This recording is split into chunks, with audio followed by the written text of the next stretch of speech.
Chapter 5 The Rescue of the Tin Woodman. When Dorothy awoke the sun was shining through the trees, and Toto had long been out chasing birds around him and squirrels. She sat up and looked around her. Scarecrow still standing patiently in his corner, waiting for her. "We must go and search for water," she said to him. "Why do you want water?" he asked.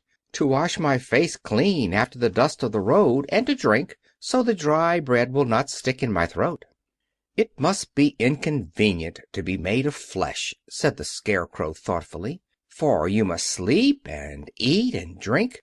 However, you have brains, and it is worth a lot of bother to be able to think properly." They left the cottage and walked through the trees until they found a little spring of clear water, where Dorothy drank and bathed and ate her breakfast.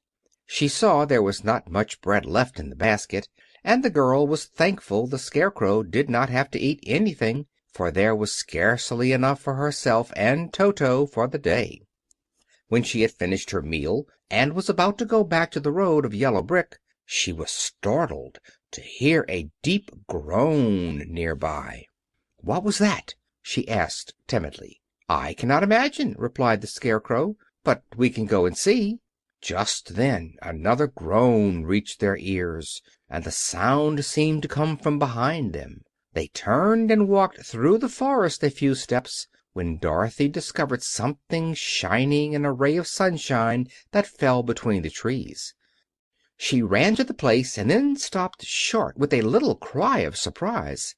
One of the big trees had been partly chopped through, and standing beside it, with an uplifted axe in his hands, was a man made entirely of tin.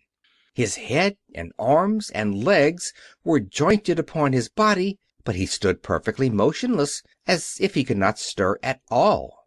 Dorothy looked at him in amazement, and so did the Scarecrow, while Toto barked sharply and made a snap at the tin legs, which hurt his teeth.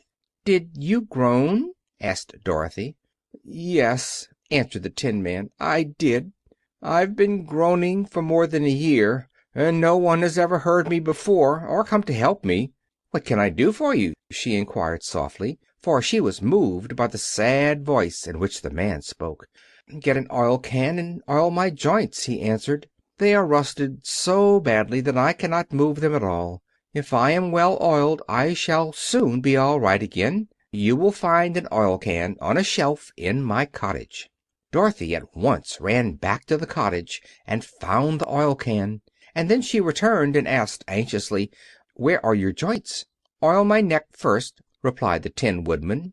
So she oiled it, and as it was quite badly rusted, the Scarecrow took hold of the tin head and moved it gently from side to side until it worked freely, and then the man could turn it himself.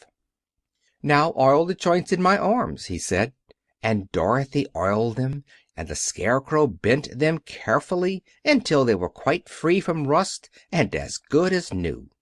The Tin Woodman gave a sigh of satisfaction and lowered his axe, which he leaned against the tree. "Ah, that is a great comfort," he said. "I have been holding that axe in the air ever since I rusted, and I'm glad to be able to put it down at last. Now, if you will oil the joints of my legs, I shall be all right once more." So they oiled his legs until he could move them freely, and he thanked them again and again for his release, for he seemed a very polite creature and very grateful. "I might have stood there always if you had not come along," he said. "So you have certainly saved my life. How did you happen to be here?" "We are on our way to the Emerald City to see the great Oz," she answered, "and we stopped at your cottage to pass the night." "Why do you wish to see Oz?" he asked.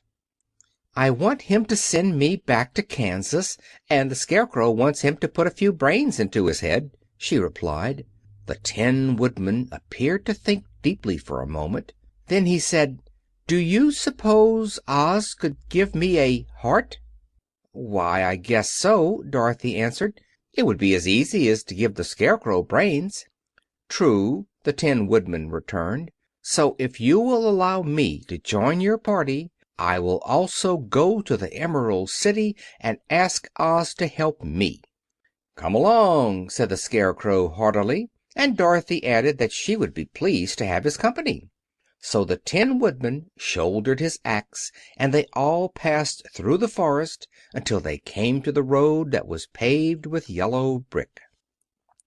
The Tin Woodman had asked Dorothy to put the oil can in her basket, for, he said, if I should get caught in the rain and rust again, I would need the oil can badly. It was a bit of good luck to have their new comrade join the party, for soon after they had begun their journey again they came to a place where the trees and branches grew so thick over the road that the travelers could not pass. But the Tin Woodman set to work with his axe and chopped so well that soon he cleared a passage for the entire party. Dorothy was thinking so earnestly as they walked along that she did not notice when the Scarecrow stumbled into a hole and rolled over to the side of the road. Indeed, he was obliged to call her to help him up again. "Why didn't you walk around the hole?" asked the Tin Woodman. "I don't know enough," replied the Scarecrow cheerfully. "My head is stuffed with straw, you know, and that is why I am going to Oz to ask him for some brains." "Oh, I see," said the Tin Woodman. "But after all, brains are not the best things in the world." "Have you any?" inquired the Scarecrow. "No, my head is quite empty," answered the Woodman. "But once I had brains, and a heart also, so having tried them both I should much rather have a heart." "And why is that?" asked the Scarecrow. "I will tell you my story, and then you will know."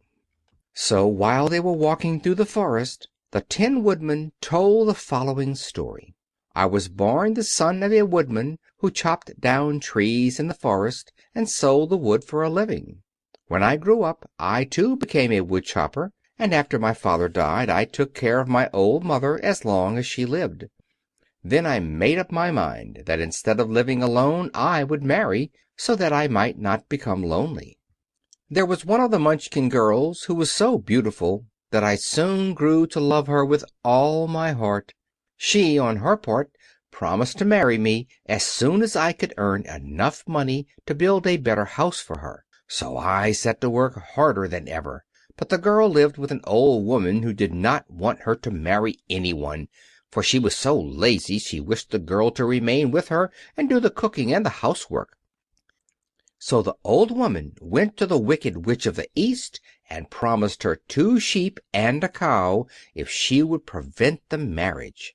Thereupon the Wicked Witch enchanted my axe, and when I was chopping away at my best one day, for I was anxious to get the new house and my wife as soon as possible, the axe slipped all at once and cut off my left leg.